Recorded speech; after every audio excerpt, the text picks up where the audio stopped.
Okay, something I really like to talk about is the art of the comp, how to arrive at a comp.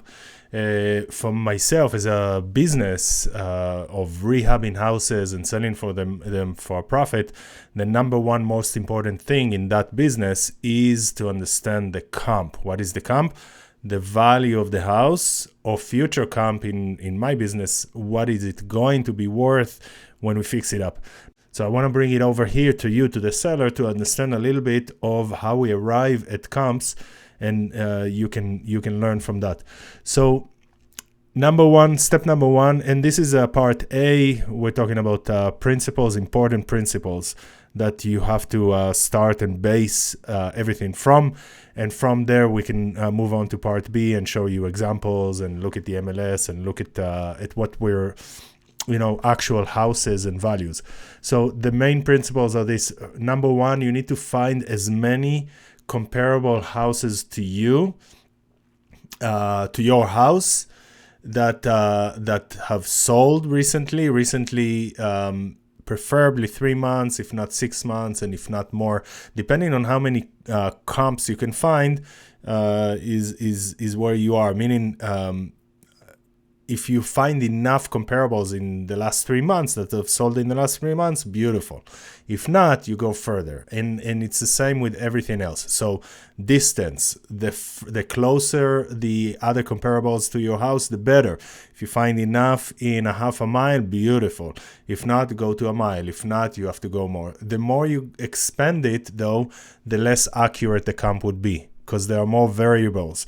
You want to the step number one is as many comparables with as little as variables. So basically, if you can find, in Las Vegas, we have a lot of communities that are like, it's a subdivision that a builder built at whatever time, and they had a few models, 3, 4, 7 models, however many, and they build exactly the same house in that community. So if you are in a community like that and you find the exact same house with looking almost the same and sold in the last 3 months, and you have 3 or 4 of them, that's beautiful. It makes your the job very, very easy, because you can just see very clearly what the value is, and probably they're all going to be within range of a few percent. You know what I mean? Like 165, 160, and 162, so you're right there. That makes it easy. But the more there are variables, maybe the house is older, and the more houses are different from one another, the harder it is to comp. So step number one, find as close as you can the perfect matching sold houses. All right, matching in size, in location, in the shape, in the amenities. Does it have a 3-car garage or a 2-car garage? If you have 3-car garage, try to find 3-car garage, etc. Does it have a pool? Lot size, the backyard, view, no view, as perfectly matching as you can, and as many as you can. It will help. All right, so that's step number one. Step number two, try to look at the same house. Meaning, if it's a 1-story, only look at 1 story. If it's 1,500 square feet, try to be as close as possible to 1,500 square feet. But don't look at houses that are totally a different animal. Meaning, a 1-story and a 2-story are not the same in any way.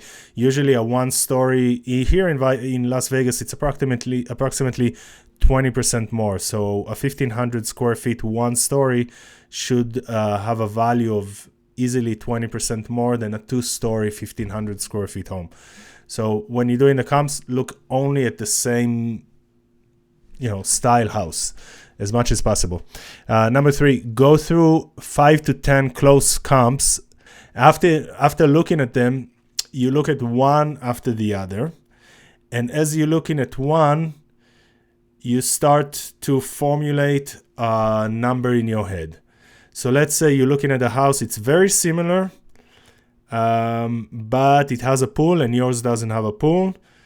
Everything else is similar. It's sold for $280. So in your mind, you're like, okay, comp number 1, he's $280, $250. So you get your first number. then every comp you're going to look at, you're going to add or subtract based on how you differ from the next comp. So meaning, after looking at the first house, he was 280. I don't have a pool, so I'm 250. Okay, 250. Now the next house, way more upgraded. All right, sold for, but no pool. Sold for 290, and you're like, this could take me up to 260 now, because now that comp helps me. Then you get the next comp, and it was actually very similar to yours, but it only sold for 240. So now I'm like, okay, now I need to take it back down. So now I went from 250 to 260. Now I'm at 240. And then as you go, you take your comp up and down until after a while, after looking at enough comps, you can say, okay, this is pretty much where I'm at. You understand? So each comp you're going to look at is going to take you either up or down based on what they have that you don't, and vice versa. And then that's how you fluctuate and look at enough comps until you say, okay, that's about where I'm at. Okay, after you did that, you need to start to look as to where the market is heading. Are you going up? Are you going up slightly? Are you going flat? Are you going down slightly? Are you crashing? Where is the market going? Now, based on where the market is going is where you're going to look in the comps. Meaning, let's start with a flat. A flat market, all you really need to look at this is pretty much the sold comparables in the last 3-6 months. All right, you're only pretty much looking at the sold comps, and that's what the appraiser is going to do. That's what the buyers are going to do. They're going to look mainly or only at the sold comparables. Now, what happens when the market is shooting up like that? Now you should be looking at the contingent and pending sales, because guess what? The solds the more steep the rise is, the more irrelevant the sold comps become. You understand? If the sold comparable is 3 months old and the market is shooting up, 3 months is history. It has nothing to do with what's happening today. So when the market is shooting up like that, the sold almost doesn't matter. What you want to look at this point is what are people asking for today? So even the active, not sold yet, should give you an idea. Now, we always know that a buyer can ask for whatever they want. So if the comparable, the house value is 500, yeah, somebody could ask for $1 million and be unreasonable, and you shouldn't take that into consideration. Who cares what a person is asking for their house if they're not going to get it, right? So we got that. We understand that. However, we still want to know where people are at, what they're thinking they're going to get. There's a reason why they think that way. And if everybody is asking for the same price, that is telling you a lot of their expectations, right? So the more the steeper the market is, the more you want to look at the actives. What are people's expectations? What are they hoping at least to get?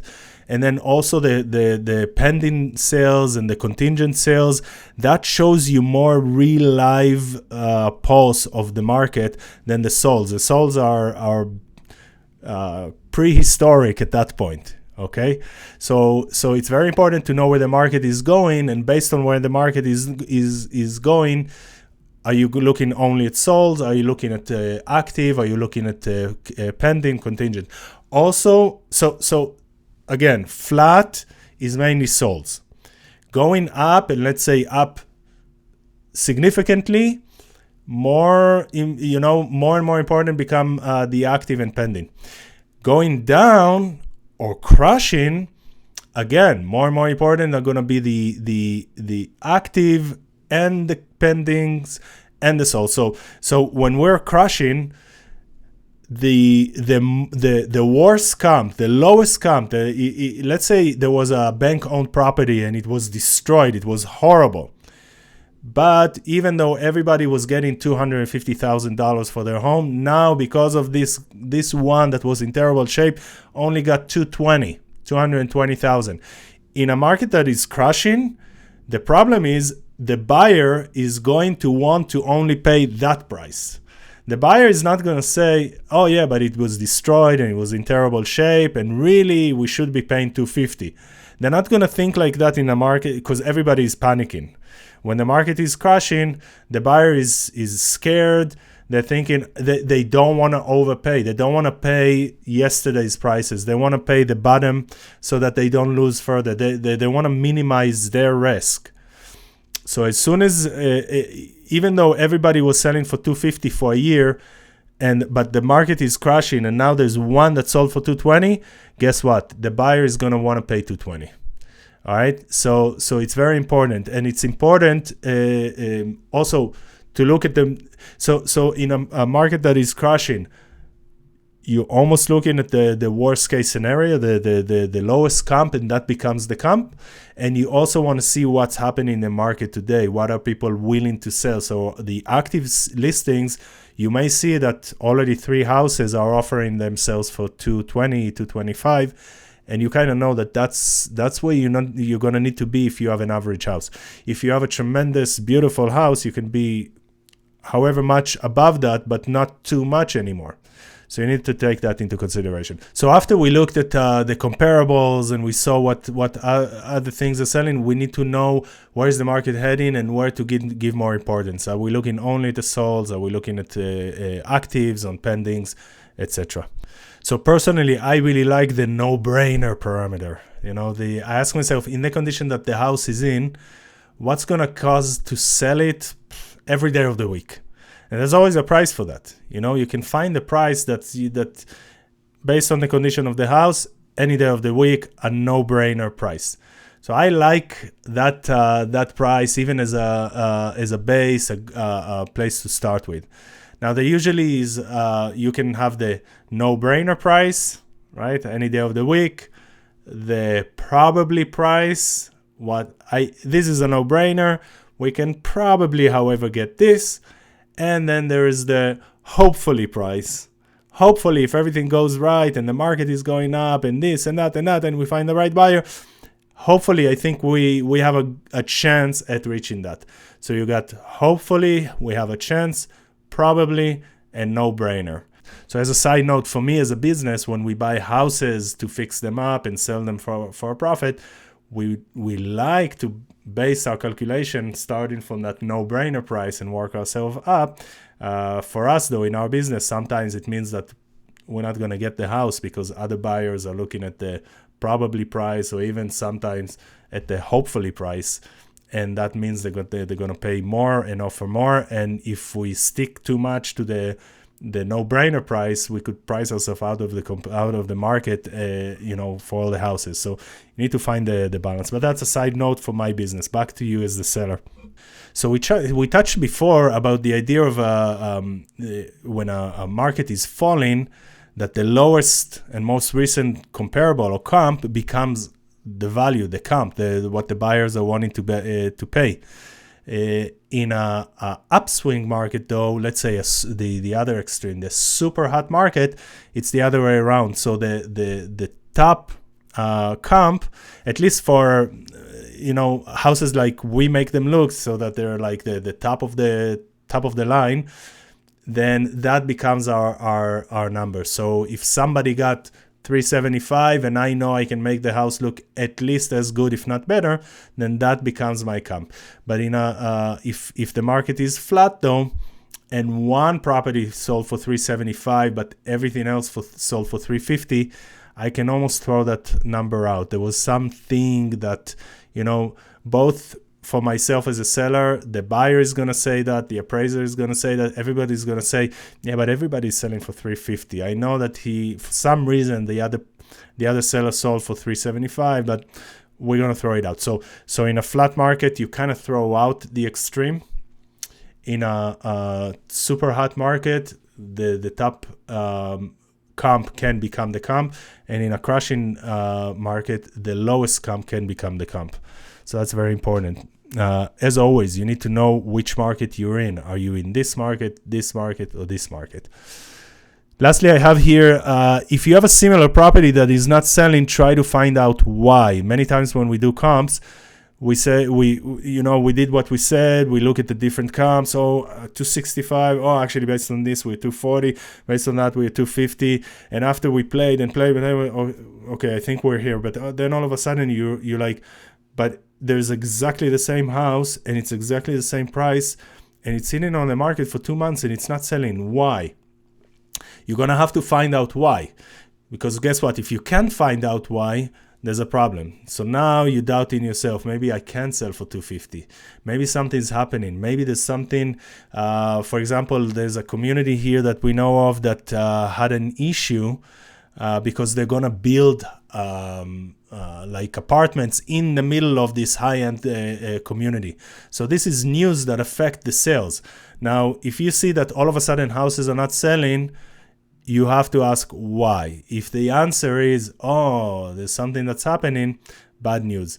But you're hoping that the answer would be, no, there was something specific to that house and I don't have that issue. For example, they had troubles with a tenant. So they have a tenant and they're trying to sell. Selling with a tenant is always very hard, or at least harder than a regular sale. They're not always available to show. There could be a mess. They could be talking things that they shouldn't be talking. They could make the house hard to show. Many different reasons, but with a tenant, it's much harder to sell. So if you find out that house had a tenant, you usually are going to say, okay, I think that's why. So we're going to just, throw it away. Another reason, of course, is similar, that it was just hard to show for a different reason. So if you see that it's that everybody is showing key any, what we call in Vegas, basically just come in and show, and this one was appointment only, that could be the reason. Making it hard to show could affect tremendously the ability to sell. Something's wrong, maybe damage, God forbid a fire damage obviously would be a totally different price and everything else, but other damage that you can find out that the house had, that would be an explanation. Maybe it's the backyard, could be like a black wall. I've seen those, like hiding the entire view, and everybody else has view or something, and all of a sudden this house, something's wrong with the backyard. If you could find something wrong, you're like, okay, I'm good. You know what I mean? You're kind of hoping to find something was wrong with that house that you don't have with your house. All right. As an example, also like a high-end communities almost expect to have a swimming pool. If you don't have a swimming pool, a lot of buyers are just flat out not going to buy because you don't have a swimming pool. So bottom line, if you find what's wrong, good, because you don't have that problem and you're good to go. So hopefully that helps. We're going to do a part B where we're going to get into specifics and show you live how we're looking at houses and how we go up and down and how we work that process. So stay tuned and we'll catch you there.